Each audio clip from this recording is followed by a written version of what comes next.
हिंदू विरोधी फिराद हकीम मुर्दाबाद मुर्दाबाद मुर्दाबाद हिंदू विरोधी सरकार हिंदू विरोधी सरकार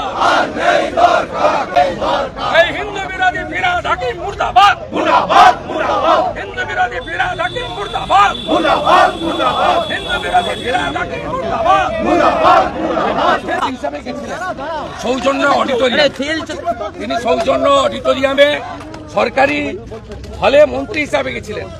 স্পিকারকে বলেছিলাম যে উনাকে ক্ষমা চাইতে হবে, স্পিকার বললেন পড়তে দেব না, নট রিলেটেড টু হাউস। কিন্তু উনি অল ইন্ডিয়া কোরআন প্রতিযোগিতায় গেছিলেন মন্ত্রী এবং মেয়র হিসেবে। তিনি সংবিধানকে সামনে রেখে শপথ নিয়েছেন। তার কোনো অধিকার নেই হিন্দু, শিখ, খ্রিস্টান, জৈন, পার্সি, বুদ্ধিস্টদের অপমান করার। তাহলে এবার কি আপনাদের দাবি তো মূলত ফিরাদ হাকিমকে মন্ত্রিসভা থেকে বরখাস্ত করতে হবে। আমরা বাংলা জুড়ে আন্দোলন করব, কিন্তু যেখানে বিধানসভা আমরা গীতা হাতে নিয়ে আজকে এই রাজ্যে হিন্দুরা সুরক্ষিত নয়।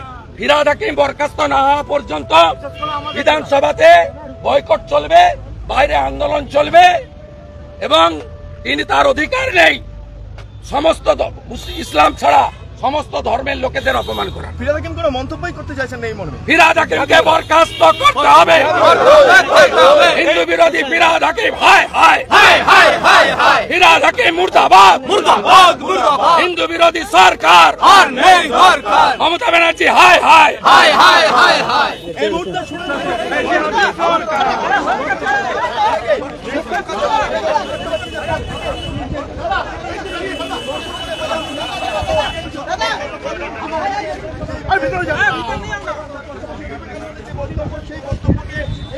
হাতিয়ার করে টি শার্ট পরে বিজেপি বিধায়ক হাতে গীতা নিয়ে বলছেন আমি